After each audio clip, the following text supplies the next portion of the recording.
구약성경 다 읽었습니다, 오늘. 아멘. 뭐 웃는 분들은 뭐예요?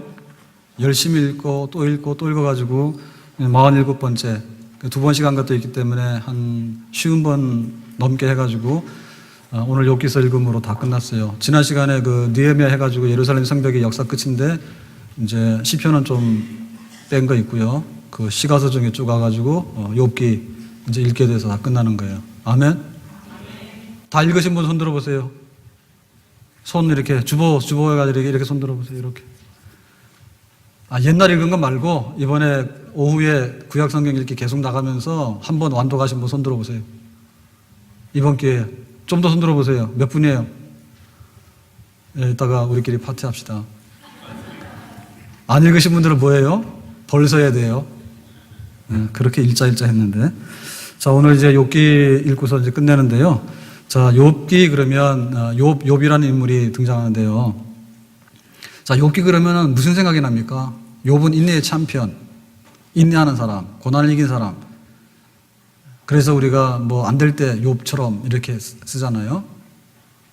근데 그 성경의 주제를 놓고 볼 때 욥은 고난을 당하고 인내한 사람이지만 그러나 그것이 핵심 메시지는 아니에요. 그런 오해입니다, 오해. 자, 우리가 요셉을 보면요. 요셉이 그 형님들 미움받아서 노예로 팔려가죠. 노예로 팔려가가지고 나중에 애굽의 총리가 되잖아요. 그러니까는 자수성가한 사람이다. 이게 인생 성공한 라이프 스토리다. 이렇게 얘기를 하면 좀 곤란해요. 요셉은 이스라엘 민족을 거룩한 백성들로 만들어가지고 출애굽시키는데 하나님의 구원 역사에 쓰임받은 사람이지 애굽의 총리는 무지하게 많습니다. 굳이 뭐 애굽에 많은 총리 중에서 한 사람을 등장시켜가지고 그랬더라 뭐 이런 얘기는 그렇게 뭐 성경에서 쓰고 싶은 얘기는 아니었어요. 자, 욥이 그런 얘기인데요. 욥은 뭐냐면 하나님의 주권이에요. 하나님은 하늘에 계시고 하나님은 하나님이고 우리는 인간이고 우리는 땅바닥에 사는 사람이다. 그거를 뼈저리게 인정을 하면서 하나님 앞에 영광을 돌리는 거. 그게 바로 이제 욥기입니다. 그래서 욥기는 보면 성경 중에 성경이다. 그렇게 보겠어요. 자, 1장의 1절 말씀 다 같이 읽겠습니다. 시작. 우스 땅에 욥이라 불리는 사람이 있었는데 그 사람은 온전하고 정직하여 하나님을 경외하며 악에서 떠난 자더라. 자, 그러니까 욥기에 나오는 얘기들이 실제 그 역사 인물이라는 얘기입니다. 우스 땅에 살았던 그리고 이러한 사람이라는 얘기죠. 그래서 이 우스 땅이라고 하는 데는 보면 그 양떼들이 번창했고 굉장히 부자였던 것을 보면요. 비옥한 땅에 살았던 그런 사람이에요. 그러면은 그 시대는 어느쯤이 될까? 시대는 성경 뒤에 와 있지만은 아브라함이라든지 그런 그 믿음의 족장들의 시대의 사람으로 봅니다. 자, 왜 그러냐? 욥이 병이 나서 죽게 됐는데 회복되고 나서 140년을 더 살았어요. 그러면 욥의 나이가 상당하다는 얘기죠. 그러니까 모세 시대만 오더라도 뭐 강건하면 70이고 80이고 막 이랬으니까 그 이전에 족장들 시대에 나이 많은 시대 인물이다 이렇게 볼 수 있고요. 그 다음에 욥기가 42장까지 계속되는데 제사라든지 혹은 뭐 모세 율법이라든지 이런 얘기들이 전혀 없어요. 제사를 어떻게 드리라든지 모세 율법이 어떻게 그러니까 그 이전 시대란 얘기죠. 그래서 아브람 같은 그런 믿음의 족장들의 시대다 그렇게 보겠습니다. 자, 그러면은 여기 그 하나님의 그 주권과 하나님은 너희 인간하고 다른 분이다. 차별이 있는 분이다. 그거를 이제 말씀한다 그랬는데요. 자, 그거를 이제 설명하는 데 있어서 욥이 기가 막힌 시험을 당하죠. 자, 그 얘기를 하는데 12절 말씀을 다 같이 봅니다. 시작. 여호와께서 사탄에게 이르시되 내가 그의 소유물을 다 내 손에 맡기노라. 다만 그의 몸에는 내 손을 대지 말지니라.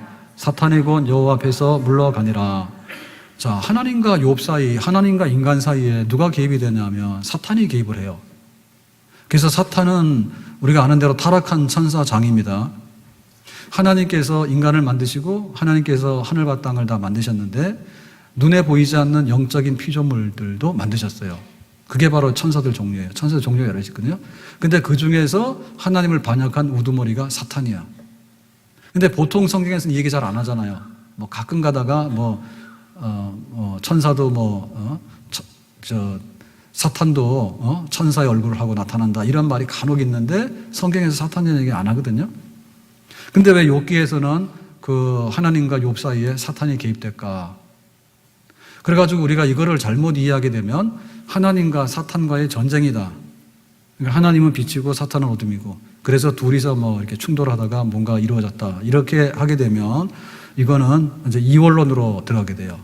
그러니까는 그 원리가 둘인데, 둘이 빛과 그림자로, 어두움으로, 그리고 또 물과 기름으로 이렇게 하나님과 사탄이 막 씨름한다. 이렇게 돼버리면 이 성경 하고자 하는 얘기하고 정반대로 가요. 그래서 여기 보면은 욥의 몸에는 손을 대지 마라. 제한적으로 시험을 허락하잖아요. 사탄이 와서 막 고자질해서 참수하지 않습니까? 그랬더니 하나님이 그러면 네가 시험해라. 그런데 조건은 욥의 몸에 생명에는 손대면 안 된다라고 한 걸 보니까 하나님하고 사탄하고 동등한 권한이 아니고요. 하나님이 주권을 가지고 다 결정을 하시는데 사탄은 허용된 범위 내에서만 자기가 뭐라 하는 거예요. 그러니까 이원론이 아니라 사실은 하나님이 사탄도 지배하다. 그거를 이제 보여주는 거죠. 자, 그래서 이 사탄은 어쨌든 간에 하나님에게 대적하는 행위를 하는데 인간들이 그 하나님을 대적하게 되면 사탄은 성공하는 거죠. 그래서 그 배후에 하나님을 대적하는 모든 충동질이라든지 고자질하고 하는 거, 거짓말하는 거, 이제 이런 것들이 사탄의 그런 세력들입니다. 그래서 우리가 생각할 때 사탄은 뿔 달려서 굉장히 막 이렇게 도깨비처럼 하고 나타난다라고 생각하는데 그렇게 안 나타나요.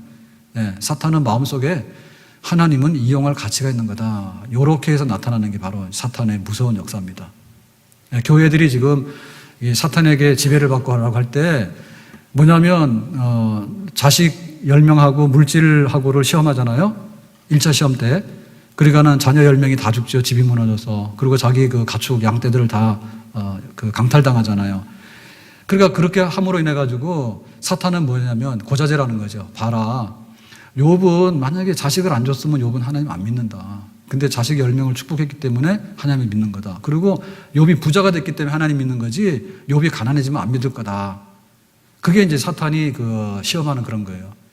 그러니까는 우리 교회들, 우리 성도들이 소유에 의해 가지고 오락가락 하는 것은 그야말로 사탄의 밥이다.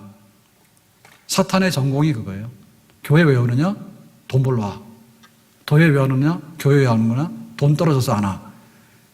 완전히 뭐냐면 인간을 속물인간으로 만드는 거죠. 속물인간으로 만들어가지고 하나님이 뭐냐 하면 하나님은 인간이 이용하는 대상물이다. 뭐 이 정도로. 하나님 부인하는 게 아닙니다. 하나님 있습니다. 그런데 하나님이 이상해지는 거고요. 하나님을 섬기는 인간이 이상해지는 거예요. 그게 바로 사탄의 그 전략이에요, 전략. 그래, 우리가 믿음으로 굳게 쓴다라고 할 때 소유에 의해서 좌우되지 않는 것을 보여주게 될 때 하나님 앞에 믿음으로 쓴 사람인 줄로 믿습니다. 가난해도 하나님을 섬기고, 부유해도 하나님을 섬기고, 자녀들이 잘 돼도 하나님을 섬기고, 때로는 자녀들 때문에 쓴 눈물을 흘릴 날이 오더라도 하나님을 섬기고, 그렇게 해서 하나님과 우리 사이의 인격적인 관계가 문제지 물질 거래 관계가 하나님과 우리 사이를 흐트러 놓지 않는다. 여러분, 세상의 관계라고 하는 것은요, 대부분 다 뭐냐면 그 물질 관계로 인해 가지고 좋아졌다 끊어졌다 하는 거예요. 그게 바로 비즈니스예요. 예? 저 사람이랑 나랑 친하게 지낼 이유가 없어요. 그러니까 나한테 이익을 가져다 주니까 저 사람한테 잘 보이는 거 가서 인사도 하는 거지. 만약에 해코지 한다면 당장 끊어버리잖아. 근데 하나님은 그런 분이 아닙니다. 하나님은 하나님이라고 하는 그분 자체, 사랑이 많으신 하나님, 선하시고 자비하시고 긍휼이 많으시고 오래 참으시고 또 기도를 들어주시고 전지하시고 전능하시고 안 계신 것이 없는 것이고 변질이 없는 것이고 그런 하나님 그 성품 자체로서 우리는 하나님입니다 라고 두말하지 않고 경배와 찬양을 드리게 되는 것, 그것이 바로 신앙의 본질적인 모습인 줄로 믿습니다. 아멘. 자, 그래서 이제 두 번째 시험이 오게 되는데, 두 번째 시험이 뭐냐? 2장 7절입니다. 다 같이 보겠습니다. 사탄이 이에 여호와 앞에서 물러가서 욥을 쳐서 그의 발바닥에서 정수리까지 종기가 나게 한지라. 자, 이제 2차 시험을 당하는데, 이거는 이제 뭐냐면 건강에 이제 이상이 옵니다. 그래서 이제 피부병, 악창, 그런 게 생겼는데, 자, 이게 생기니까 얼마나 고통스러워요. 그리고 막 이렇게 아주 위생이 말이 아니잖아요. 그냥 뭐 부러지면은 기부 싸고 있으면 되는데, 피부병이 나가지고 피부가 다 터지고 이게 아주 구더기가 끓고 이러면은 이게 말이 아니잖아요. 그죠? 예. 그러니까 그런 이제 아주 극단적인 자기 자신의 몸을 막 찌르는 이런 이제 시험을 당했는데 이것도 이제 이겨냅니다. 자, 첫 번째는 주신 자도 여호와시요 취하신 자도 여호와시다 그랬는데, 자, 두 번째 시험을 이길 때 욥이 하는 말이 뭐죠? 자, 2장 10절의 말씀입니다. 시작. 그가 이르되 그대의 말이 한 어리석은 여자의 말 같도다. 우리가 하나님께 복을 받았은즉 화도 받지 아니하겠느냐 하고 이 모든 일에 욥이 입술로 범죄하지 아니하니라. 그래서 하나님이 복도 주시면 우리가 고맙다고 받는데, 하나님이 화를 주시더라도 고맙다고 받는다. 그게 바로 욥의 신앙이었어요. 이게 이제 견고한 신앙이에요. 예? 자식이 없어져도, 자기 건강이 없어져도 하여튼 간에 하나님이 주시면 단 것도 받지만 쓴 것도 받는다. 그게 신앙이다. 우리가 그 교단마다 신앙의 좀 색깔을 달리 하는데, 우리 장로교가 뭔가, 그리고 순복음이 뭔가, 그 침례교가 뭔가, 감리교가 뭔가, 이런 얘기 할 때 우리는 장로교를 선택했어요. 자, 그래서 이 장로교의 신앙이라고 하는 것은 뭐냐면 그야말로 하나님의 주권이에요. 하나님이 좋은 일을 주시면 당장 나와서 감사해서 예배를 드리죠. 근데 하나님께서 우리에게 때로는 쓴 잔을 마시게 하는 그런 어두운 날을 주시더라도 또 나와서 예배를 드립니다. 그게 장로교 교인입니다. 아멘?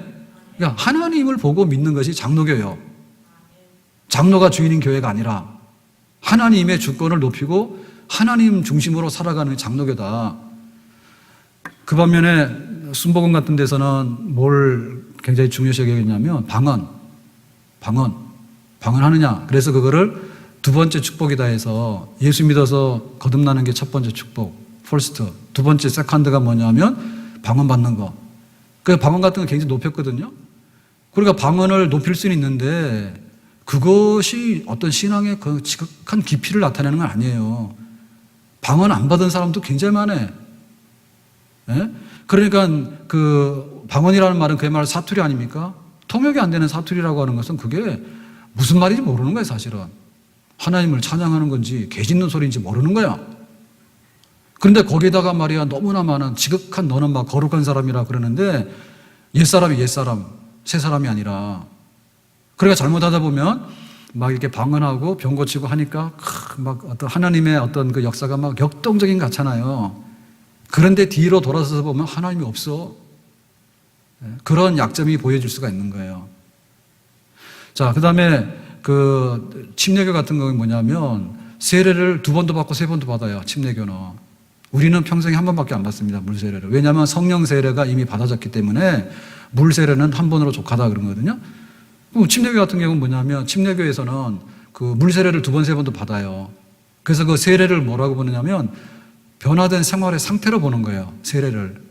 근데 우리는 세례가 뭐냐면 하나님께서 죄사함을 받아가지고 우리 속에 일어난 하나님의 그 구원을 받았다라고 하는 하나님의 어떤 선포를 귀히 여기는 면에서 우리가 세례를 받는 거거든요. 고백에서 물세례를. 근데 이거를 상태, 그러니까 내 생활이 어떠하냐라고 하는 것으로 이렇게 보게 되면 그 생활이라고 하는 건 굉장히 상대적입니다. 그래서 내가 옛날에 막 그 군대 가서 이렇게 받았는데 대충 받은 것 같아. 그러니까 민간인 돼서 1번 더 받고요. 민간인 돼서 술 먹고 막 돌아다니다가 좀 은혜를 받았어. 술 끊었어. 그러니까 1번 더 받고요. 나중 가서는요, 진짜 은혜를 받았어요. 1번 더 받고요. 그러니까 4번, 5번 막 받는 거야. 그러면 나중에 어떤 불안감이 생기는가 하면 나중에 죽기 직전에 하나님이 없는 것 같아. 그러면 그동안 세례가 다 무효야. 그러니까는 그 변화된 생활이 굉장히 귀하긴 귀한데 변화된 생활이 내 신앙생활의 핵심이다라고 보면 사실은 자기가 실수해서 넘어지는 순간에 자기가 가져왔던 모든 것들은 또 상대적으로 아무것도 아닌 것이 돼버릴 수 있는 것이죠. 그래서 욥의 신앙은 하나님의 주권에 굴러가는 신앙인데 하나님이 가져가도 인정을 하고 하나님이 심지어는 화를 내리더라도 인정을 하고 하나님 앞에서만 내가 서 있습니다라고 하는 고백, 이것이야말로 그야말로 불사조고 하나님을 시인하는 데 있어서 정말 하나님께서 가장 기뻐하시는 중심이 있는 그런 신앙의 고백이 되는 줄로 믿습니다. 자, 그래서 이제 이렇게 그 한바탕 그 시험이 지나가고 난 다음에 욥이 이제 자기의 그 고통스러운 가운데서 탄식하는 내용들이 나오는데요. 자, 3장 가서 보겠습니다. 3장 1절입니다. 시작. 그 후에 욥이 입을 열어 자기의 생일을 저주하니라. 자, 생일 저주했다는 얘기는 뭐예요? 사는 게 힘들다 이런 얘기죠. 개인이 태어나서 이 고생하는구나. 어머니 왜 날 낳으셨습니까? 이런 얘기입니다. 자, 밑에 24절입니다. 시작. 나는 음식 앞에서도 탄식이 나며 내가 앓는 소리는 물이 쏟아지는 소리 같구나. 자, 이 욥기는 그 시가서에 속하는데 굉장히 우수한 작품입니다. 문학 작품으로 말하면. 그래서 뭐라냐면 음식이 앞에 있는데 탄식이 난다는 얘기는 뭐냐면 아파서 못 먹겠다는 얘기예요. 입맛 없어서. 너무 고통스러워 못 먹어요. 그 다음에 앓는 소리가 물 쏟아지는 소리 같아. 그러니까 신음소리가 나오는데 아이고 아이고 소리가 나오는데 물 쏟아지면 쫙 소리 나잖아요. 자기도 모르게 고통 탄식하는 소리가 아프다 소리가 계속 나오는 거예요. 자, 밑에 26절입니다. 나에게는 평안도 없고 안일도 없고 휴식도 없고 다만 불안만이 있구나. 그러니까 자식 잃고 물질 잃고 자기 건강 잃고 아내가 와서 하나님 저주하라고 죽으라고 그래서 막 가서 바가지를 막 긁고 속을 긁어놓고 하니까 그 자기의 고통을 이렇게 표현하는 거예요. 나에게는 안식이 없고 나에게는 휴식이 없고 나에게는 불안감만 가득한데 내가 어찌할꼬? 라고 하는. 그러니까 이 욥이 겪는 건 뭐죠? 몸의 고통, 마음의 고통, 심지어는 영혼의 고통까지 겪는, 어쩌면 예수님께서 십자가에서 겪었던 그런 고통의 분량을 지금 겪고 있는 겁니다. 우리가 하나님을 진짜 시인하게 되는 것은요, 뼛속 깊이까지 들어오는 어떤 고통을 통해서 마침내 하나님 앞에 내가 서게 되는 그런 역사가 있는 줄로 믿습니다. 여러분, 우리가 달콤한 것 가지고요 신앙생활 절대 못해요. 네? 사람이 되려고 그러면은 이게 벼가 익어가지고요 이게 곡식이 고개를 숙이려고 그러면요 비바람 다 맞고요 다 해서 속이 찰 때 비로소 이렇게 고개를 숙이게 되는 거예요. 그러니까는 내가 하나님을 시인한다라고 말하는데 그냥 세상 말로요 분위기 좋아가지고요 그렇게 하나님을 시인하지 않습니다. 네? 뼈가 부러지는 아픔도 있고요 눈물이 쏟아질 때도 있고요 불안해서 잠을 못 잘 수도 있고요 그런 순간순간을 통해서 정말 하나님이 누구인가, 하나님 그분 앞에 가까이 한 걸음씩 그렇게 가까이 나가게 되는 줄로 믿습니다. 우리가 금식 기도하게 되면 그런 생각을 하게 돼요. 금식 기도하게 되면 먹고 싶은데 못 먹고 허기지고 막 그러잖아요. 그래가지고 우리가 철없을 때 그랬다고요. 하여튼 간에 그 목사님들도 철없어. 우리 부목사들이요. 가가지고 이제 기도원에 다 가가지고 그 신약성경 예를 들면 2박 3일 교역자들 수련회를 하면서 신약 성경을 통독하라 했어. 그러니까 성경 이제 막 읽는데 2박 3일 동안 금식하면 성경 읽으니까 얼마나 따분하고 재미가 없습니까? 자기가 자발적으로 은혜가 있어서 가서 기도하는 거지 집단적으로 끌고 가서 부목사들 다 해라 그러니까는 재미없잖아. 그래가지고 좀 꾀가 나는 분들은요 이렇게 합니다. 그 좀 쉬는 시간 되면요 기도원에 탁구장이 있잖아. 가 탁구 쳐버려. 그래야지 배고픈 것도 잊어버리고 그래 또 힘이 나는 거야. 그러니까 이게 억지는 안 되는 거예요, 억지는. 그러니까 정말 자발적으로 뼛속이 아픈, 그리고 깊은 밤이 언제 갈지 탄식하게 되는 그런 그 고통의 순간을 통해 가지고 하나님 앞에 우리가 가까이 가게 되고 하나님에게 붙들리는 하나님은 하나님입니다라는 그런 고백을 비로소 하게 되는데 우리도 예외가 없다. 그 길을 가게 되는 것입니다. 자, 그래서 7장에 가서 욥의 고통을요, 또 한 번 보는데요. 자, 4절 보겠습니다. 시작. 내가 누울 때면 말하기를 언제나 일어날까 언제나 밤이 갈까 하며 새벽까지 이리 뒤척 저리 뒤척 하는구나. 그러니까 이게 너무 고통스럽고 불안한데요 정말 이렇게 잠이 안 들어가지고 아파가지고 뒤척거리는 거 있잖아. 일로 놓으면 일로 아프고 일로 놓으면 일로 아프고 고통스러운 거 아시죠? 그죠? 그래서 욥이 그런 고통의 밤을 지금 새벽까지 잠 못 들고 이렇게 겪고 있습니다. 자, 5절입니다. 밑에 시작. 내 살에는 구더기와 흙덩이가 의복처럼 입혀졌고 내 피부는 굳어졌다가 터지는구나.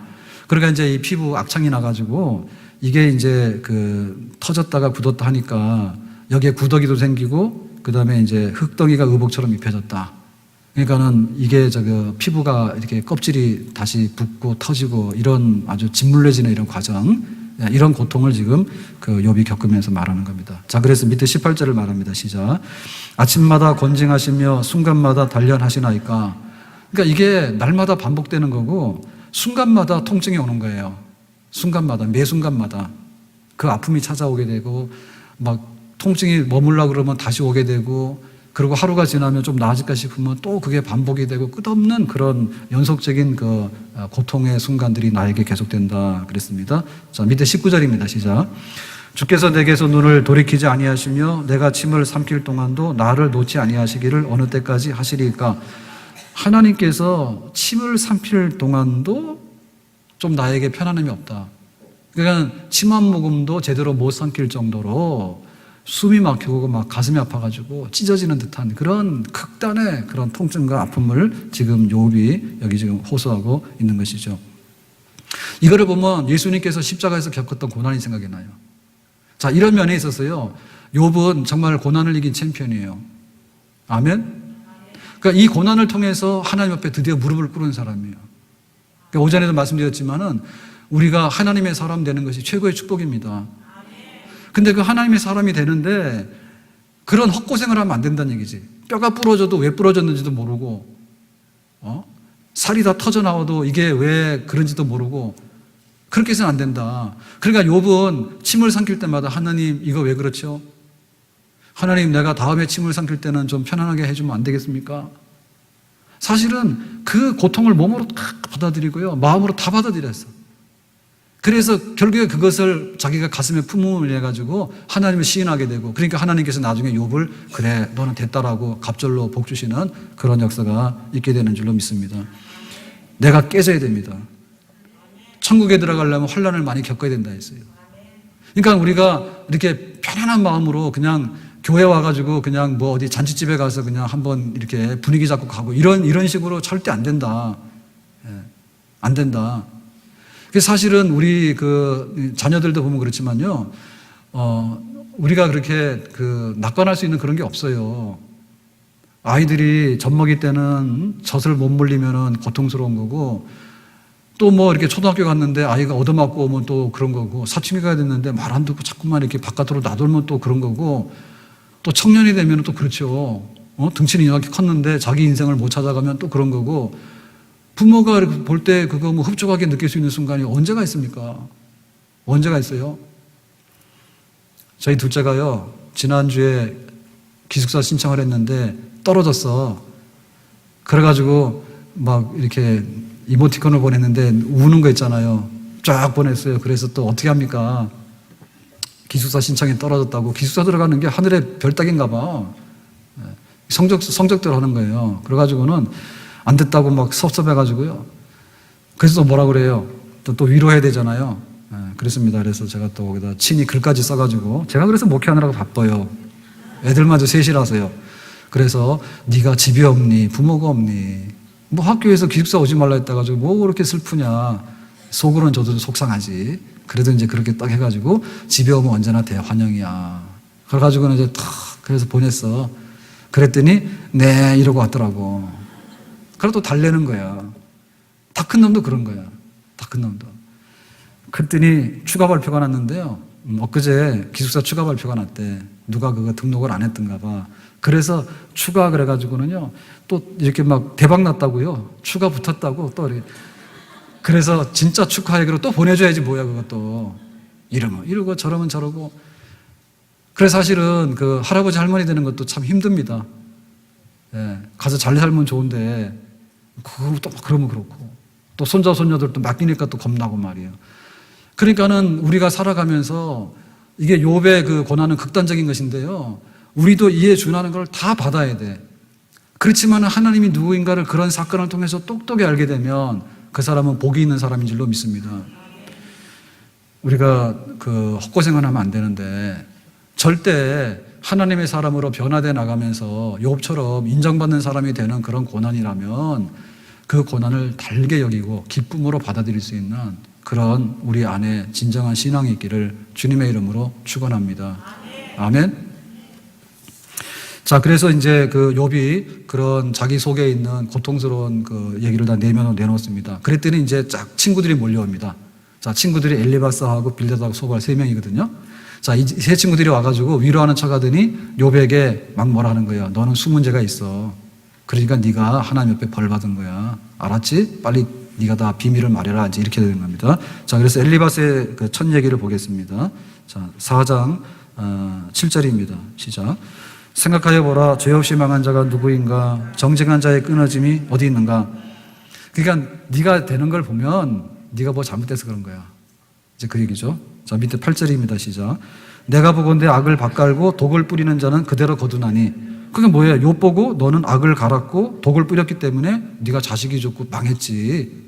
그러고 와서는 이제 그 욥의 상처를 갖다가 더 이제 찢어 놓습니다. 자, 밑에 17절입니다. 시작. 사람이 어찌 하나님보다 의롭겠느냐? 사람이 어찌 그 창조하신 이보다 깨끗하겠느냐? 그러니까 네가 하나님 앞에 죄 없으면 이런 일이 없다. 하나님이 이렇게 된 거는 너 매맞아서 그런 거야. 라고 이제 뭐냐면 이제 인과응보입니다. 인과응보. 네가 잘못을 했기 때문에 이런 결과가 나왔으니까 두만 말고 회개하라. 이제 이렇게 다그치는 거죠. 엘리바스가. 자, 그 다음에 이제 또 빌닷이라고 하는 친구가 와서 또 하는데요. 자, 밑에 8장 4절 보겠습니다. 시작. 내 자녀들이 주께 죄를 지었으므로 주께서 그들을 그 죄에 버려두셨나니. 그러니까 이제 두 번째 친구는 와가지고요. 욥이 순전히 인정을 안 하잖아요. 내가 무슨 죄가 있다고 이런 일을 당해. 나는 없어. 이러니까 빌닷이 와가지고 그래요. 네 자녀들의 죄가 있는 거야. 라고 해가지고 욥만 정죄하는 게 아니라 네 자녀들도 10명이 다 죽을 때는 이유가 있지. 그러니까 네가 정신 차려야지. 이제 이러고 갑니다. 그러니까 욥은 또 두 배로 덮었었죠. 예? 엘리바스가 와서 덮었었는데 빌닷이 와서 또 뒤집어 씌우니까 그러니까 욥이 이제 막 끌어오르죠. 억울하다고. 내가 무슨 죄가 있다고 그러죠. 자, 그 다음에 세 번째 친구인데 소발인데요. 자, 11장 6절로 가서 보겠습니다. 시작. 지혜의 오묘함으로 내게 보이시기를 원하노니 이는 그의 지식이 광대하심이라. 하나님께서 너로 하여금 너의 죄를 잊게 하여 주셨음을 알라. 그러니까 네가 지금 깨닫지 못해서 그렇지 네가 죄가 굉장히 많은 거야. 하나님의 그 오묘하신 그거를 너에게 보이기를 원해. 그러니까 네가 깨닫지 못했던 죄가 얼마나 많은지 하나님께서 너에게 다 보여주시면 너는 그런 사람이 맞아. 죄인이 맞아. 이제 이러고 와서 또 소발도 이제 또 뒤집어 씌웁니다. 자, 지금 이게 엘리바스하고 빌닷하고 소발의 얘기는 일반론으로는 맞는 거예요. 또 죄가 있으면은 너 죄를 청산하고 잘못된 거 있으면 회개해야 돼. 그리고 하나님께서 죄가 있으면 너를 징계하실 수 있는 거야. 라고 하는 건 일반적으로 맞는 거예요. 근데 지금 욥에게는 안 맞죠. 욥은 자식이 죽을 만큼 죄가 없고요. 욥은 자기의 재산을 잃을 만큼 죄가 없어요. 욥은 자기가 악창이 나가지고 잠도 못 자고 숨도 못 쉴 정도로 그렇게 큰 죄가 없어요. 그런데 와서 그러는 거야, 사람들이. 그러니까 이것이 이 친구들의 한계예요. 우리가 하나님을 신뢰한다고 할 때 하나님의 그 깊은 뜻을 우리가 어찌 다 알겠는가. 눈에 보이는 대로 너는 배고프면 너는 저주받은 거야. 너는 배부르면 축복받은 거야. 이렇게 할 수 없다는 얘기지. 그리고 죄 지은 사람도요. 돼지가 도살장으로 갈 때까지는 잘 먹었어. 근데 우리는 뭐야? 금식하잖아. 그러면 돼지가 우리보다 행복한 겁니까? 아니지. 그러니까 하나님의 깊고 오묘한 것을 눈에 보이는 결과를 가지고 막 얘기하는 것은 너무 천하다. 그 이상이 돼야 된다, 신앙이라고 하는 것은. 하나님의 깊은 뜻이 무엇일까? 하나님이 이런 것을 왜 허락하셨을까? 그 내면에 있는 것까지를 우리가 봐야 되는데 겉에 있는 것만 가지고서 쉽게 우리가 자랑하거나 쉽게 남을 정죄하거나 하는 것은 정말 믿음의 사람의 일이 아니다. 지금 내가 건강하다 해가지고 내가 더 의인이 아닙니다. 근데 지금 나보다도 훨씬 더 믿음의 사람이 교통사고를 당할 수도 있습니다. 그러니까 너는 죄인이고 나는 만세불렀다. 이렇게 보기가 어려운 거죠. 그러니까 사람을 보거나 우리 주변의 환경을 보거나 눈에 보이는 걸 보지 말고 하나님 그분께서 무슨 뜻을 가지고 계시며 하나님은 우리가 측량할 수 없는 무슨 계획을 가지고 계시는가에 대해서 우리가 한번 공간을 가지고 뜸을 들여서 하나님을 한번 바라볼 수 있는 거, 그게 돼야 되는데 이 친구들은 너무나 성급했어요. 와서 그런 거 많이 해요. 지난주에 무슨 얘기하다가 백원사님한테 물었잖아요. 그 얘기했구나. 미우라 아야코는 목사님을 굉장히 존경한다 했는데 수필 썼잖아요. 그래서 왜 그랬더니 사택에서 하시는가만 해도 존경스럽고 이렇게 안 좋은 얘기를 들으니까 막 이렇게 눈물을 흘리시더라. 그래서 존경한다 그랬는데 백원사님 왜 목사님 존경하자 그랬더니 막 5가지인가 됐어요. 오늘 다시 해보실래? 뒤에 있는 분들이 못 들었다 하더라고. 그랬더니 지난주에 왜 예고도 없이 물었냐 하더라고. 오늘도 예고 없이 또 묻는 거예요. 하지 마세요. 됐어요. 근데 그렇습니다. 와서 보면. 그래서 딱 보면 그래요. 목사님 그러면은 막 머리가 휘어야 되고. 예? 그리고 목사님 그러면은 이렇게 박사학위가 돼야 되고. 사람이 눈에 보는 가지고 너무 많이 그거를 판단한다고. 그러시면 안 돼. 그죠? 그리고 이렇게 설교를 잘한다 그러면 설교를 잘하는 것을 판단할 수 없어. 왜냐하면 말 잘했으면 가서 심판도 많다니까. 그러니까 더 편하신 거예요. 제가 설교를 이렇게 하는 기회가 굉장히 많잖아요. 그러니까는 시험에 들었다고 그러면요. 제가 굉장히 괴로워요. 뭔 말을 잘못해서 시험에 들었을까. 원래 그 뜻은 아닌데. 근데 저도 깨달아. 말하면 안 돼. 그래서 안 하려고 그래요. 안 하려고. 그런데 들으시는 분들은 사실은 대상이 아니에요. 다 튀었어. 다 튀었다고 그런 사람들은. 그런데 듣는 사람, 엄한 사람들이 듣는 거예요. 그래서, 나한테 해당하는 얘기인가 막 이러시는데, 그러면 제가 가서 괴로운 거야. 그렇다고 해서 뭐 이거 다물고, 설교 시간에 입 다물고 딱 있으면 또 뭐라 할 거예요. 목사님 말도 못하네 또 이럴 거 아닙니까 또. 또 막 말을 하다 보면 사실은 위험하죠. 네, 저도 막 실언할 때도 있고, 때로는 안 맞는 말 할 때도 있고, 바른 말 하더라도 오해해서 할 때도 있고, 그러니까 힘든 거예요. 그러니까 우리가 그 결과체에 대한 것보다도요, 그 이면에 하나님이 뭘까, 그걸 한번 생각해 봤으면 얼마나 좋을까. 아멘? 우리가 교회를 보더라도 저 교회는 지하실에 있대. 그렇게 말할 게 못 돼. 그러면 북한에 있는 교회는 뭔데요? 다 지하교회인데. 예? 김일성이 하지 말라는 걸 하고 있잖아. 그렇지만은 그 교회가 하나님 보실 때는 얼마나 기뻐하는 교회인지도 몰라요. 거기는 목숨을 나눠가지고 같이 예배를 드리는 사람들이에요. 근데 우리는 수 틀리면 그냥 엎어버려요, 우리는. 이 교회가 아니에요. 뭘 자랑하는가, 겉으로 보이는 걸 보고. 예? 교회가 뭔가를 있으면요, 막 굉장하다 그러고요. 그래, 정말 잘못하면 개척교회 목사님 불쌍합니다. 무슨 죄를 지었는데, 예? 그래가지고는 와가지고요, 막 거드름 피고 그러는데요. 그렇게 하지 마라. 우리가 좀 이렇게 뭐가 잘 되는 사람이 있더라도요, 뭐 하나님이 어떻게 보실지 그게 문제지. 뭐 좀 잘 보였다 해서 우리 가서 아부가 그럴 거 없고요. 나보다 못하다 해서 멸시하고 그러면 안 됩니다. 하나님이 그거 얼마나 귀하게 보는지도 몰라요. 그게 욥의 친구들이 그런 우를 범한 거지. 네가 좀 안 좋은 일이 생겼으니까 너는 확 나쁜 놈이다 그랬는데 그렇지 않지 않습니까 지금. 자, 그렇다면 욥에게는 또 어떤 문제가 있는지 10장 2절입니다. 자, 다 같이요. 시작. 내가 하나님께 아뢰오리니 나를 정죄하지 마옵시고 무슨 까닭으로 나와 더불어 변론하시는지 내게 알게 하옵소서. 자, 지금 하는 얘기는 뭐예요? 지금 욥이 항변하는 거야. 친구들이 와서 계속해서 너의 죄를 내놓으라니까 나는 죄 지은 게 없다 그거지. 니들이 말하는 것처럼 그런 죄 지은 게 없다는 얘기죠. 그러니까는 하나님 제발 좀 무슨 까닭으로 이유가 뭔지를 좀 친구들한테 좀 말해주세요. 내가 죄가 없다는 것을 나의 무죄를 증명해 주세요. 그거를 지금 하는 거예요. 그러니까 이 얘기도 맞는 얘기입니다. 내가 죄가 크게 없는데 자식이 죽었다 해가지고 나보고 자꾸 죄인이라고 그러면 화나잖아요. 그러니까 욥이 하나님 너무하십니다. 내가 그렇게 큰 죄가 없고 내 자식이 10명이 집이 무너 죽었는데 내 자식들이 그렇게 죄가 없다는 것을 하나님 좀 이유를 밝혀주십시오. 그 얘기죠. 억울하다 그죠. 근데 이건 요차도 보면 욥의 한계예요. 욥도 그렇게 생각하는 거예요. 너희들이 눈에 보이는 걸 가지고 나를 정죄한다면 나 역시도 나는 죄가 없다고 항변할 수밖에 없다. 욥이 나중에 회개하는 게 뭐냐면 하나님 이유가 뭔지를 밝혀주세요 라고 하는 것을 철회합니다. 그거 답 안 해주셔도 되겠습니다. 하나님은 말 안 하셔도 충분한 답을 주신 것입니다. 그렇게 받아들이는 거거든요. 그러니까 우리에게 있어서는 이런 면도 없어야 됩니다. 그냥 그야말로 살아있는 생선이야 팔떡팔떡 뛰어요. 그 제풀에 지가 죽는 거예요. 예수님께서요 십자가에 죽으라 하니까요 아니요 내가 왜 죽어야 돼요? 이유를 밝히세요. 법이 뭐예요? 재판의 형태래요. 막 그러고 또 예수님께서 그랬습니까? 안 했죠.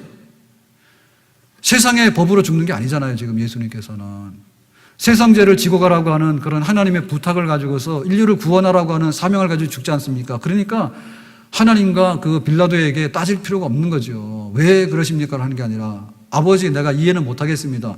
그렇지만 아버지의 뜻이라면 내가 이 쓴 잔도 마시겠습니다 라고 하지 않습니까? 그것이 예수님이죠. 아멘? 그래서 우리에게는 이것도 없어져야 됩니다. 네가 좀 잘못된 걸 보니까 형편없이 하나님께 매맞은 거야 라고 하는 그런 섣부른 판단도 없어야 되겠고요. 우리가 하면서 왜 하나님께서 그런 거를 이렇게 딱딱 안 해주시고 하나님 너무하신다고 답도 안 해주시고 답답하게 그런 거 하십니까? 라고 해서는 안 되겠다. 우리가 받아들이고 보면 하나님의 깊은 속내와 뜻이 어떻게 드러나는지 하나님께서 만천하의 그 비밀을 드러낼 때가 반드시 있는 줄로 믿습니다.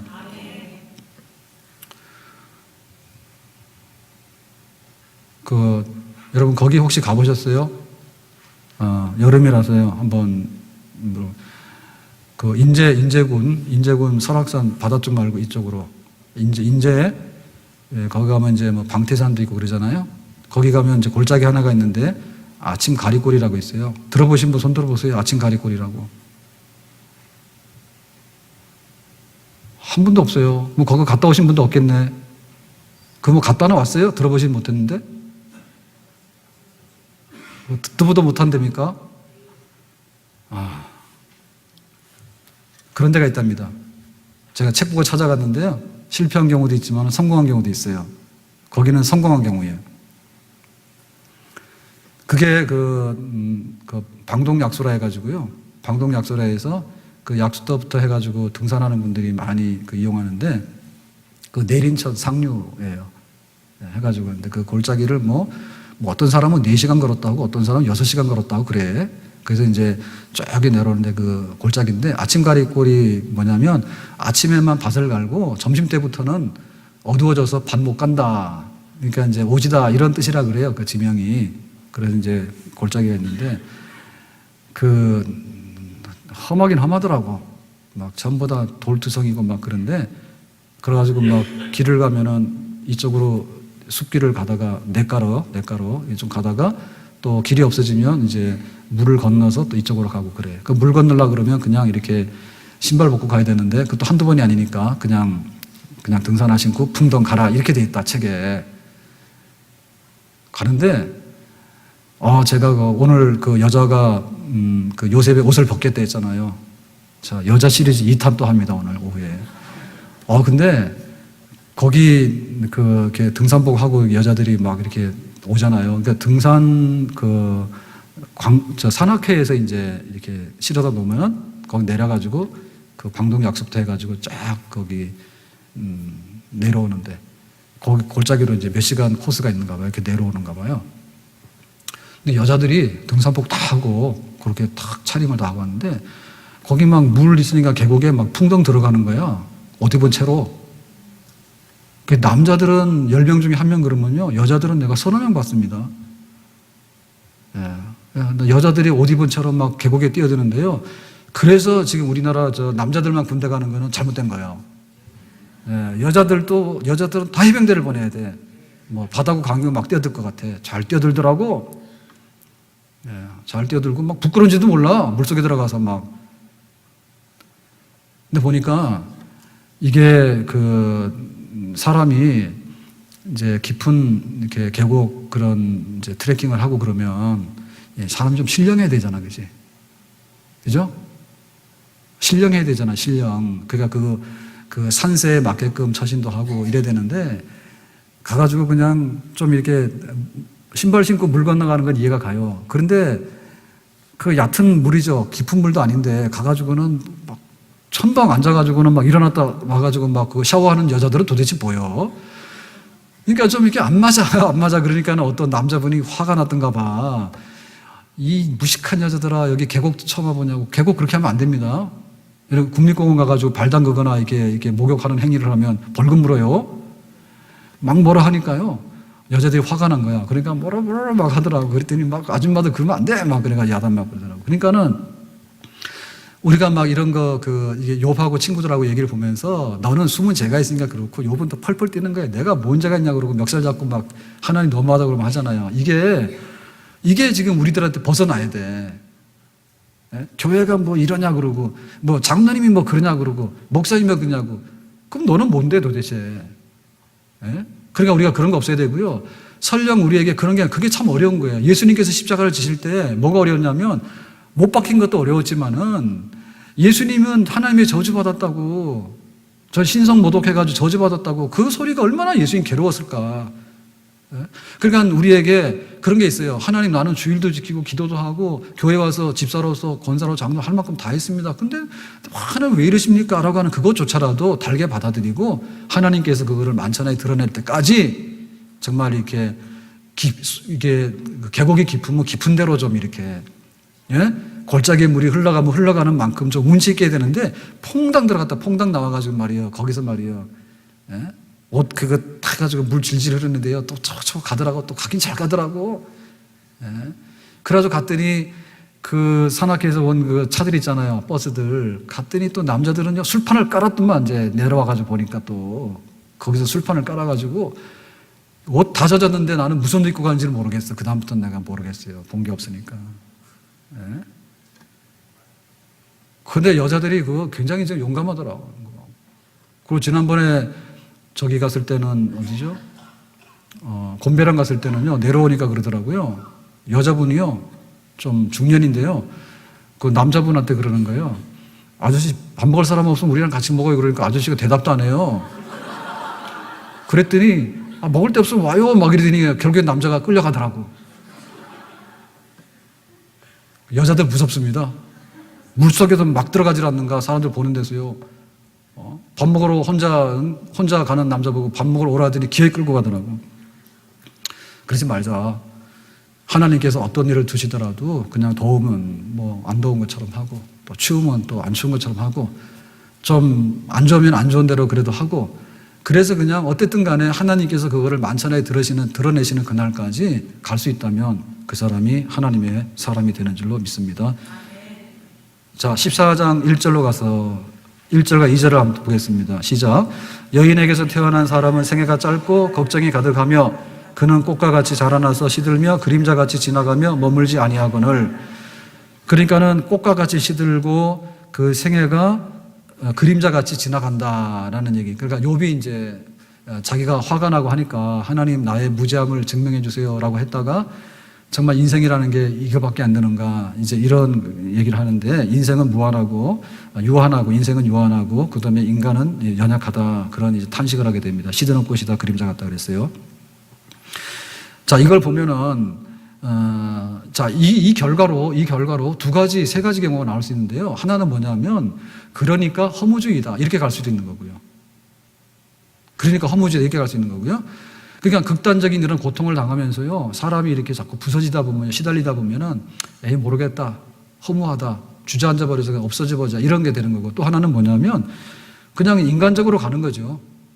네, 인간적으로 그냥 잘 되는데 못 되면 인간적으로 가는 겁니다. 그런데 마지막 경우는 뭐냐면, 그러니까 영생하시는 하나님, 영원 불멸하시는 하나님, 영원토록 지지 않고 생명을 가지고 계신 하나님, 그 하나님만을 내가 붙들고 하나님 앞에만 쓰겠다고 하는 철저한 신본주의가 되는 줄로 믿습니다. 뭐 하겠냐, 그죠? 김익도 목사님 같은 분도요, 굉장히 그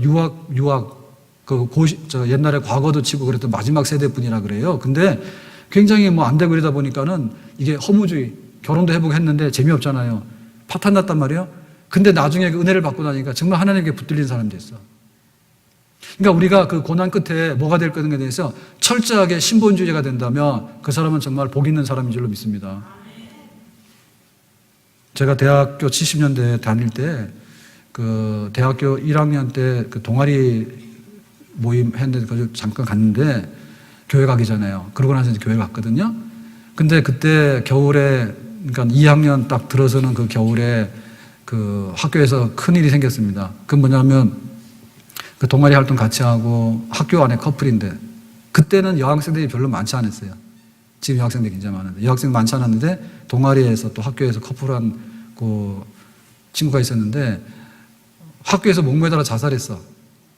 그것도 학교 그 이렇게 그 제일 그 뭐예요 그 정원 잘 꾸며놓은데 그 마당에 거기서 사람도 많이 지나다니는 거기서 목매달아 죽었는데 죽기 전에 그 한남대교 가가지고 가방 다 한강에다 처박아서 버려버리고 그러고는 이제 그 새벽에 밤에 여자친구 만나가지고 그날 밤에 이제 그 일을 한 거야. 그래서 죽은 거예요. 그게 이제 죽은 사람 말이 없지. 그런데 죽기 전에 항상 그랬대. 그러니까 1학년 하고 죽은 거예요. 마산 학생이에요. 마산에서 올라온 학생인데 자기가 제일 그 행복한 순간에 죽는다 그랬대. 그래서 지금이 제일 행복하기 때문에 그 전날 밤에 자기 여자친구 만나고 행복해서 죽어서 그렇게 실행에 옮긴 건가 봐. 왜 웃어요? 울어야지. 심보도 고약하네. 근데 그건 뭐냐면 극단적인 허무주의예요, 사실은. 그 행복하다는 게 아니라 행복이 아니라 헛웃음이지, 헛웃음. 사는 거 별거 없는 거야 라고 결판 낸 거예요, 그날 밤에. 그래서 평상시에 보면 굉장히 막 이렇게 막 열정적이고 굉장히 막 이렇게 에너지가 있고 막 낭만적이고 그런 줄 알았거든요. 그랬더니 사실은 그게 거짓이었어. 그러니까 자기 속에 그 막 감출 수 없는 비인 거 있잖아요. 이것도 별거 아니고 저것도 별거 아니고 연애해봐도 별거 아니고 뭐 하니까 여기서 끝. 더 이상의 세상에 좋은 거 없다. 그러니까 여기가 끝이다 해가지고 죽어버린 거야. 그러니까 우리가 이거 욥의 고난을 보면서 참 꽃과 같고 그림자처럼 같다라고 하는 그런 느낌을 우리가 들 때가 있어요. 아픈 게 끝이 나야지 끝이 안 나는데, 물질의 고통이 끝이 나야지 끝이 안 나는데, 그리고 살면서 사람들하고 이렇게 막 관계가 안 좋고 하면은 그게 끝없는 거잖아요. 그러니까 세상에 사는 거 고달픈 면이 맞습니다. 그리고 생각해보면요, 너무 허탄해. 무엇을 위해서 이 고생을 하는지, 무엇을 위해서 무슨 영광 보고자 하는지 정말 답이 안 나오는 경우가 있어. 그렇지만 그렇기 때문에 신분주의로 가는 겁니다. 아멘? 하나님이 없다 하면 사실은 우리 인생은 그냥 시드는 꽃과 같아요. 예? 막 산으로 들러 휴가 가지 않습니까? 근데 가서 보면 저는 그렇거든요. 우리 그 성도들하고 같이 이렇게 가잖아요. 우리 부목사님들도 갈 때 갈래 그러면은요, 아유, 권사님들이나 뭐 누구 집사님들도 가야지 재밌죠. 막 이런다니까. 그 다음에는 그렇게 안 할 거예요. 교역자들도 혼자 보내가지고 2박 3일 금식기도 하고 와라 이런 거 할 거예요. 저도 그런 거 당했거든. 재미가 없는 거야, 재미가 없는 거야. 그러니까는 그 하나님이 계시는 그 자리에 뭔가 부스러기가 있고 거기에 생명이 있고 그 은혜가 있는 줄로 믿습니다. 욥은 그걸 통해 가지고 하나님께 점점 가까이 가게 되는데, 우리가 하나님 섬기면서 하나님 안으로 자꾸 가까이 가게 되는, 교회로 오게 되고 믿는 사람끼리 오게 되고 마침내는 하나님을 찾게 되고 하나님 안에서 그 다음에 진짜 하나님 만나게 되는 그런 자리에 우리가 쓸 수 있기를 주의 이름으로 축원합니다. 자, 이래가지고는 이제 제4의 친구가 등장하게 되는데요. 그게 바로 엘리후입니다. 자, 엘리후가 뭐라고 하는 거 아니? 37장 14절인데요. 다 같이 보겠습니다. 시작. 욥이여 이것을 듣고 가만히 있어서 하나님의 오묘한 일을 깨달아라. 그러니까는 새 친구들하고 갑론을박을 하는데 결판이 안 나잖아요. 너는 죄가 있으니까 그런 일이 있지. 그러니까 나는 이런 일을 당할 만큼 죄가 없네요. 이렇게 하니까 인생은 너무 허탄하고 너무 인생 무상입니다. 막 하니까 엘리후가 나타나서 그러는 거예요.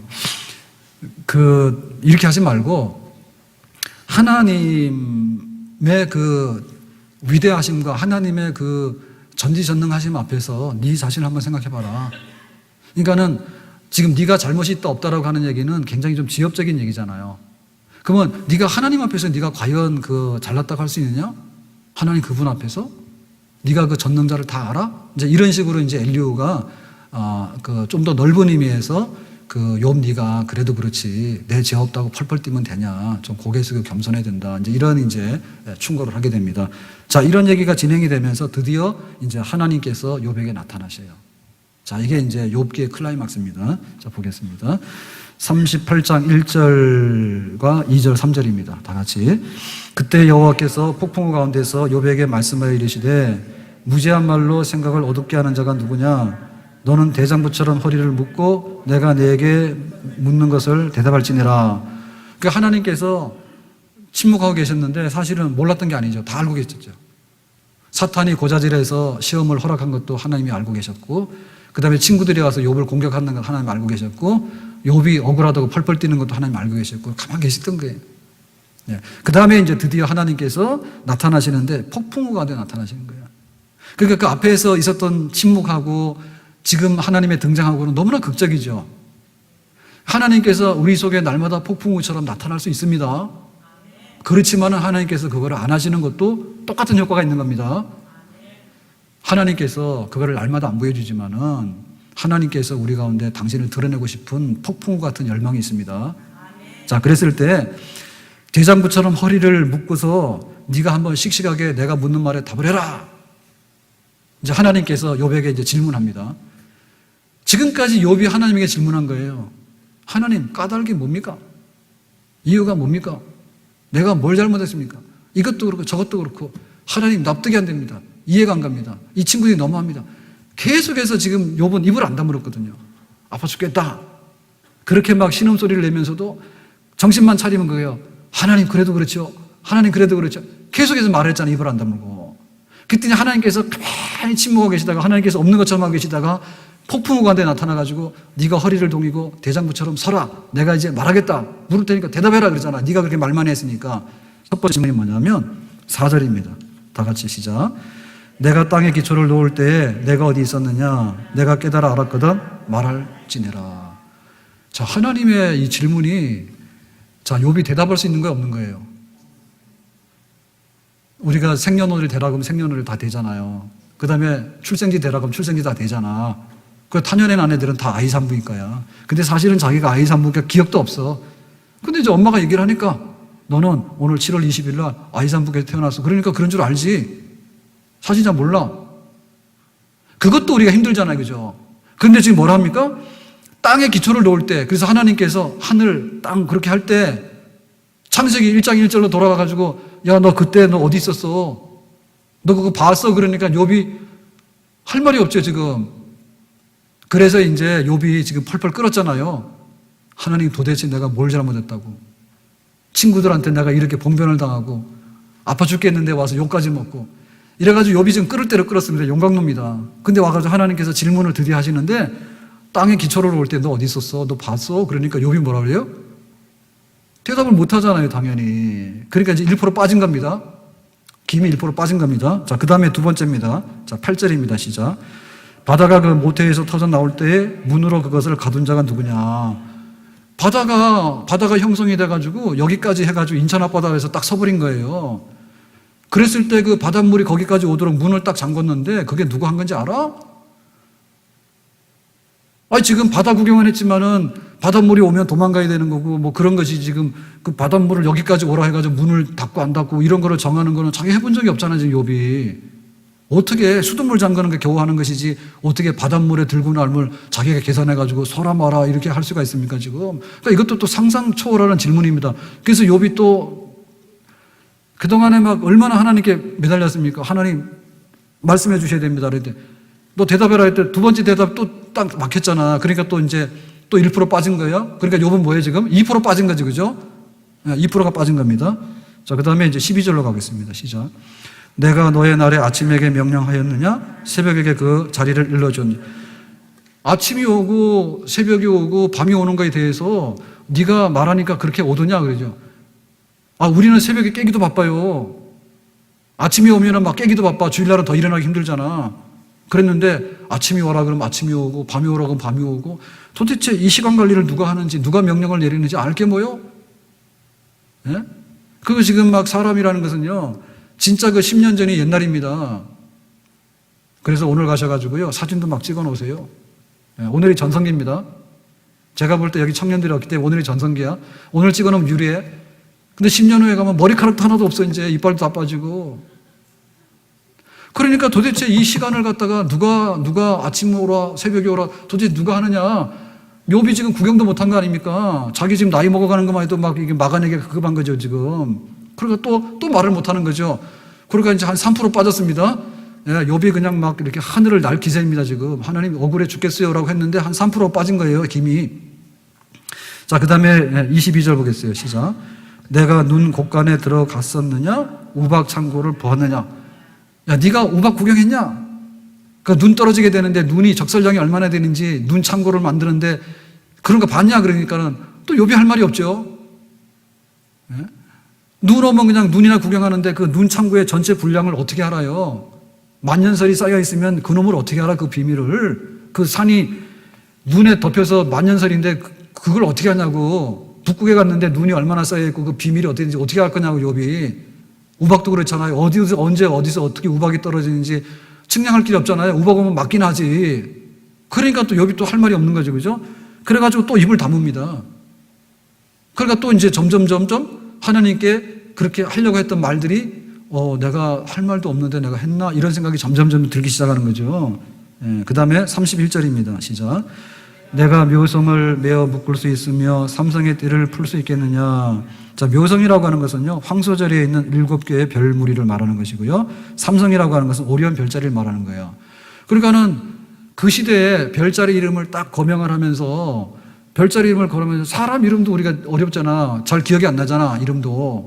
그런데 별자리의 비밀과 탄생에 대해서 네가 다 아냐. 이렇게 얘기를 하니까 이거 뭐 밥 먹고 천문학만 연구해야 되기 힘듭니다. 그죠? 그 당시로는요. 그죠? 그런데 막 기가 막히는 그런 막 천체의 비밀까지를 하나님께서 막 물으시는 거예요. 그러니까 또 여기 뭐예요? 아니, 나는 뭐 천문학가도 아닌데 내가 뭐 그런 걸 알아요. 그리고 또 말 못 하는 거죠. 그래가지고 점점 입이 닫아지면서 이제 고개가 숙여지기 시작하는 거예요. 그러니까 하나님이라고 하는 것은 내가 하나님! 그러면은 왜? 그러고 말해요! 그러면 대답하고 말이야. 오라고 오고 가라고 가고 그런 줄 알았다니까. 그런데 그게 아니라 아이고, 하나님이 계시니까 내가 있는 거지. 하나님께서 자꾸 물으시니까 나는 한마디도 대답을 못하네. 내가 바보네. 점점 하나님이 커지게 되고 점점 자기 줄어들게 돼요. 지금까지 반대했거든요. 욥은 지금까지는 다 자기 중심적으로 생각한 거예요.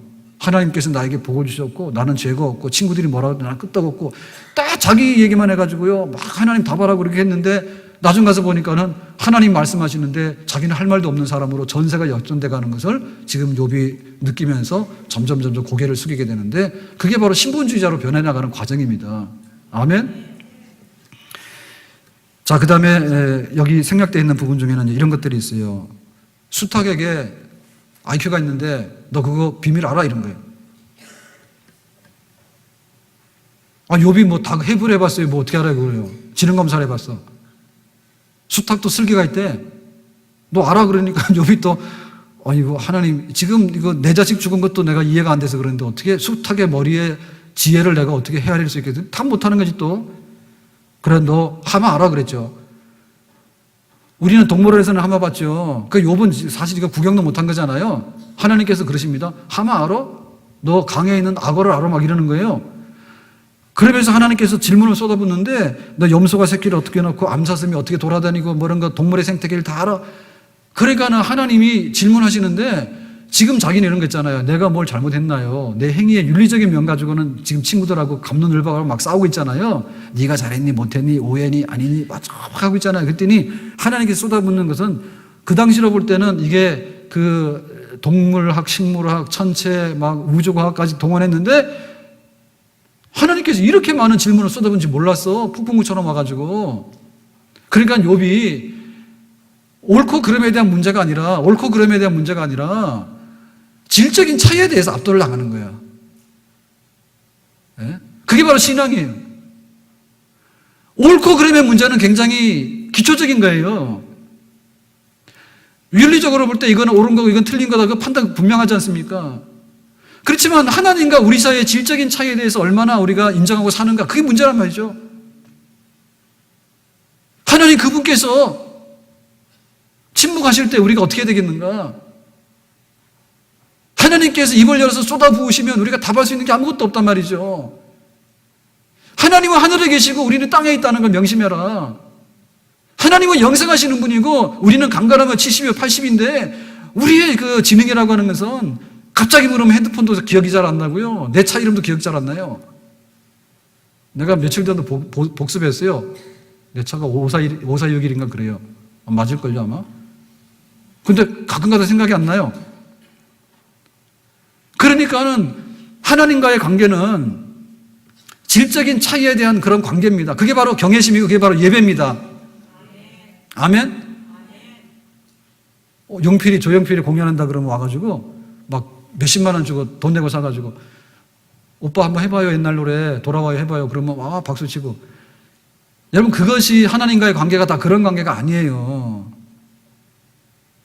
왜 우리가 그 보이는 이런 관계나 어떤 결과치를 보고서 흥이 났다 안 났다 그걸로 속단하고 판단하고 그렇게 할까? 질적인 차이인데 그 질적인 차이라고 하는 것은요 어떻게 말할 수 없는 거죠. 어떻게 말할 수 없는. 예? 황룡산을 보면은 산이네 이런 느낌이 되는데 진짜 막 이렇게 그 장엄한 산이 있잖아요. 예? 막 만년설이 있다든지 혹은 에베레스트 같은 데 히말라야에 가가지고 막 올라갈 수 없는 그런 산을 보면 멀리서 보더라도 막 압도당하잖아요, 사람이. 저기를 홀딱 올라갈까, 뛰어 올라갈까? 북한산 가도요, 어떤 사람도 있는가 하면요, 산악 마라톤 하는 사람이 있어요. 북한산 가도. 뭐, 황룡산은 산이라 할 수도 없죠, 그죠? 북한산 가도요, 저쪽에 정릉에서 막 뛰어 올라가지고 막 뛰어 올라 산악 마라톤 하는 사람이 있어요. 근데 보면은 제주 올레도 마찬가지거든요. 올레 와가지고요, 시시하다 막 이래요. 그래서 막 오전 내 2코스 돌았대. 그거 막 뛰다시피 돈 거예요. 그래서 시시하다는 거예요. 그게 그런 뜻이 아니에요. 막 정복의 대상이고 그런 게 아닙니다. 예? 막 내가 이렇게 막 가면은 말이야, 이런 거 막 남들 4시간 걸어가는 거 2시간 만에 걸어간다고 그런 거 자랑할 수 있는 그런 게 아니에요. 가서 제주도의 바람을 맞아봐라. 예? 제주도의 바람을 맞아봐라. 그리고 그 하늘이 얼마나 푸른가를 봐라. 바다가 푸른가를 봐라. 그래가지고 그냥 마음에 맺힌 거를 풀고요. 예? 마음에 맺힌 거를 풀고요. 참 길이 없는 곳에서 길을 찾고요. 희망이 없는 데서 희망을 찾고 그런 게 이제 그 자연이 주고 걸어가면서 우리가 교감하는 그런 부분들이에요. 그죠? 그리고 신령한 부분들이에요. 그죠? 그래야 되는 거 아닙니까? 가가지고는 그냥 걸어가라 그랬더니요. 그냥 차 몰고 쌩 갔다 와가지고 30분 만에 1코스 하고 왔어요. 도장 탁 찍어버리고요. 그런 건 못하는 거지. 그래서 내가 살아온 것을 생각해보고 앞으로 살아갈 날을 생각해보고 정말 내 인생에 보이지 않는 세계를 또 생각해보고 그런 게 바로 이제 이 걸어가는 묵상하는 그런 올레길의 생명력이잖아요. 아버지하고 아들하고 말 안 나가도 원수였는데 그렇잖아요. 아들이 아버지 배낭 무거워요. 그 얘기에 그냥 몇십 년 동안 묵었던 짐이 그냥 벗겨지는 거예요. 그런 거예요. 그런 거. 그러니까 우리가 하나님을 섬기면서 믿음 생활 한다면서 하나님 앞에서 가져 나올 때 사실은 처음에 기도할 때는요, 기도도 참 많이 합니다. 우리가 조잘조잘 또 많이 합니다. 근데 기도를 한참 하다 보면요, 그냥 있는 거예요. 하나님 사정 다 아시니까 아버지 처분대로 되기를 바랍니다 라고 하는데 기도의 끝에 가면 그런 세계가 열립니다. 아멘?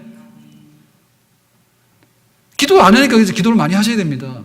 근데 기도를 많이 하는데 나중 가서 하는 게 뭐냐면 결국에 그거예요. 아버지가 나를 어떻게 하겠습니까? 세상 사람 몰라줘도 하나님 아시겠죠. 그러고 일어나는 거죠. 그럼 기도가 다 끝나는 거 아닙니까? 우리가 교회 섬기고 또 성도들 안에 살아가면서 정말 하나님 중심으로 붙들리게 되는 그거 내가 묻지도 않겠지만은 답하지도 마세요. 나는 하나님을 바라보면서 내가 뚜벅뚜벅 걸어가겠습니다. 그렇게 걸어가게 될 때 우리의 신앙의 완주가 다 되는 줄로 믿습니다. 여러분 절대요 그냥 1대1의 대응 관계라든지 뭐 비즈니스의 연장이라든지 윤리도덕의 연장이라든지 하나님께서 이렇게 하면 복 주시고 너는 이렇게 하면 넌 저주받았다든지 이런 관계로 우리가 덮어씌우고 이렇게 소란을 떨어서는 절대 천국 가는 날까지 하나님 앞에 우리가 이 길을 갈 수 없고요. 실제 천국 갔다 하더라도요 우리가 아는 하나님하고 우리가 만나는 하나님하고 너무나 다를 거예요. 왜냐하면 한 번도 인정한 적이 없거든. 한 번도 인정한 적이 없거든. 사나 죽으나 주님의 것입니다 라는 그런 고백 속에 하나님 앞에서 입 다물고 그분을 인정할 수 있는 겸손한 무릎 꿇음이 있기를 주님의 이름으로 축원합니다. 자, 그래서 욥이 회개하게 되는데요. 자, 그 유명한 욥기의 마지막 클라이막스인데 42장 5절 욥의 회개입니다. 시작. 내가 주께 대하여 귀로 듣기만 하였사오나 이제는 눈으로 주를 배웁나이다. 자, 그래서 욥이 눈꺼풀이 뻗어지죠. 귓구멍이 열리게 되죠. 그거는 자기가 원하는 답을 얻어서 그런 게 아니라 하나님을 만났기 때문에 그렇습니다. 하나님 내가 그동안에 이렇쿵저렇쿵 얘기 많이 했는데 하나님은 하나님입니다.